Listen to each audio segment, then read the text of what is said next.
Hi hi hi ఎక్కడున్నా అనుకుంటున్నారా? ఇక్కడే తిరుమల కలియుగ వైకుంఠంలో ఉన్నాను. అయితే ఇందాక దర్శనానికి వెళ్ళి వచ్చి ఒక గంట తర్వాత తినడానికి వెళ్దాం అనుకుంటా ఉంటే మాధవ నిలయంలో ఫుడ్ అది అది ఉంటుంది కదా ప్లేస్లో జర్రీ పడిందని ట్వీట్ చూసి అదే ఒక న్యూస్ ఛానల్ వీడియో చూసి కొంచెం భయం వేసింది. సర్లే ఈ రోజుకి బయట తినేద్దాం అనుకుంటూ ఇదిగో ఇలా నడుచుకుంటూ వస్తున్నాను.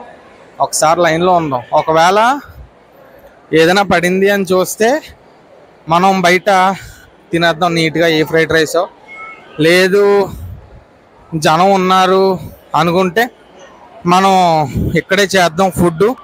ఇంకోటి ఏంటంటే ఇక్కడ ఎక్కడ కూడా డిస్కషన్ జరగల. సో కాబట్టి ఎక్కడ డిస్కషన్ గొడవ ఏం లేవు. సరే మనం ఆల్మోస్ట్ కౌంటర్కి వచ్చాము. కెమెరా తిప్పుతున్నా చూడండి ఒకసారి. సో ఇది మాధవ నిలయంలో ఫుడ్ కౌంటరు. చాలా గట్టిగా ఉన్నారు జనం మాత్రం. ఇది జనం ఇక్కడ ఉన్నారు. టీటీడీ కూడా రియాక్ట్ అయింది. టీటీడీ రియాక్ట్ అయిన దాన్ని చూసి నేను చేస్తున్నా. సో అది స్టాఫ్ బిహేవియరు. నేను ఏమీ ఎడిట్ చేయను. ఇందాక స్వైప్ ఆప్షన్ లేదని కెమెరా కట్ చేశాను వీడియో అంతే. అది మరి రా ఫుటేజ్ చేస్తున్నా, ఎక్కడ నేనేం ఎడిట్ చేయట్లేదు. తర్వాత ఇంకో విషయం ఏంటి, మార్నింగ్ నుంచి నేను ఫుడ్ తిన్నాను. ఈవెన్ నైట్ టైమ్స్ 1కి 2కి లైన్లోకి వెళ్ళే ముందు కూడా. సో నేను నైట్ నుంచి ఇక్కడే ఉన్నాను. నైట్ 2 వరకు కూడా లైన్లో వెళ్ళే వాళ్ళకి ఫుడ్ ఇచ్చారు. అది బాగానే ఉంది.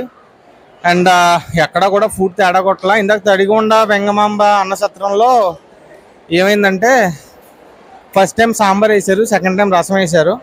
అది కూడా మామూలుగా వేసి వెళ్ళిపోకుండా, అంటే ఫస్ట్ టైం వేసింది సరిపోలేదు, సెకండ్ టైం వచ్చింది. వాళ్ళు మరి ఆరనుకున్నా వచ్చి సాంబారు రసం, ఇది రసం అని చెప్పి సెపరేట్గా చెప్పి వేస్తున్నారు తప్ప ఏదో ఒకటి వేసుకుంటూ వెళ్ళిపోవట్లేదు. అంటే రాజకీయాలు చేయొచ్చు. ఒకవేళ అంత వేడిగా అంత హెవీగా ఫుడ్ వండుతున్నప్పుడు ఫుల్ జర్రీ ఏమీ కాకుండా వచ్చిందంటే అక్కడే అర్థమవుతుంది ఇంటెన్షను. వీడియో తీసే అంటున్నారు కానీ వీడియో ఏంది లేదు, ఫోటో ఒకటి వచ్చింది అంతే. సో దీనిపైన మీ ఒపీనియన్ ఏంటో కామెంట్ చేయండి.